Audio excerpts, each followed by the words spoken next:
कोयटा जीत जाती है तो कोयटा की उम्मीद है जावेद भाई अब भी रोशन है। अब आप चाहते हैं कि कोयटा की टीम अगले मरहले में पहुंचे तो जरा तगड़ी क्रिकेट देखने को मिलेगी प्लेऑफ में।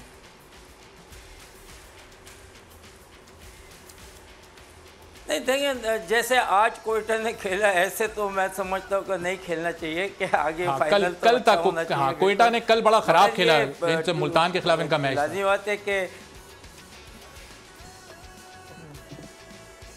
बिल्कुल, मतलब देखिए मेन जो चीज़ होती है ना वो होते हैं जब आपके पास प्रेशर वाले मैच आते हैं ना उस वक्त बैट्समैन का पता चलता है और बॉलर का भी पता चलता है कि हाँ अब प्रेशर आ गया है कि आपने जीतना है, क्या करना है। जो एक पूल के मैचेस चलते हैं ना उसमें आप बड़े रिलैक्स होकर खेलते हैं। तो इसमें क्या होता है कि जो क्रिकेटर मंजा हुआ है, जो मतलब सॉलिड है, जो खेलता रहा है, अच्छी बड़ी क्रिकेट है, वो उसको कभी फ़र्क नहीं पड़ेगा, वो हमेशा इंजॉय करेगा ऐसे मैचों का।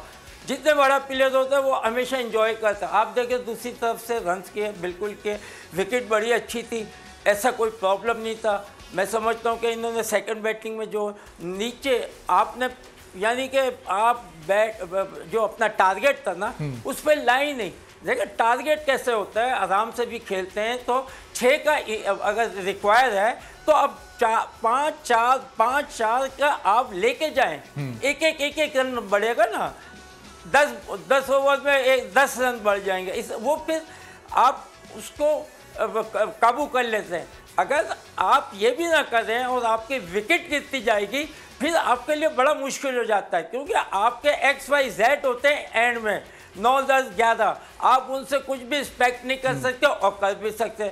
उनका काम है, उनको अगर बैटिंग देनी है तो उनको बैटिंग ऐसी देनी चाहिए कि 1 ओवर रहता है 3 बैट्समैन देखें, वो 6 पे मतलब क्या कर देंगे। एक डिफरेंट एटमॉस्फेयर हो जाता है, बैट्समैन के अंदर भी एक डिफरेंट ताकत आ जाती है कि हाँ वो फ्री खेलता है कि मुझे आउट भी हो जाए कोई नहीं, क्योंकि team require to hit 6, team require to hit every ball and take run on every ball.